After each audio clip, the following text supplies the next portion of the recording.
traffic warden police नाज़र से परमान तاسو ته مخاطب یم څنګه چې تاسو ورونه د پولیس نه ګیلې کوئ چې ټرافیک وارډن زموږ خیال نه ساتي او دا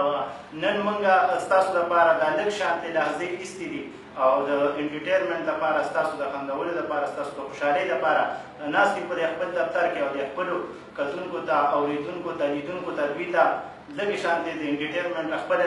یو څو خبرې دي زما خپله شاعري ده چونکې ټرافیک وارډن اوس هغه وارډن نه دی ډېر په طریقه نن انشاءالله په سوات کې وزیر اعلی صاحب د ټرافیک وارډن افتتاح وکړه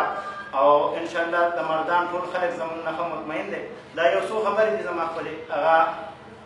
وایي الحمدلله موږ او تاسو الله تعالی بیان کړو بیا دا دروند جیکټ هیلمټ را په سر کړو وایي په دې کې موږ د دې افسرانو سره دا وعدې کړي چې افسرانو دا په سر وایي دا په موږ کې څنګه راځي په دې ټول پولیس کې به څنګه راځي دې لپاره شاټکوټ ضرورت دی څنګه چې دنیا کار بغیر محنت نه کېږي داسې دام نه کېږي دې باره کې اوس زموږ ملګري په واټر ګارډ کې ناستې خبره شروع ده نو که تاسو موږ سره نه وکړو کیسې وکړو بیا وروسته راځئ ګورئ کم از کم دا 3 ورځې ایکسټراډري دا 45 دن شاټکوټ چې دا هر یو وس پرې ولګوئ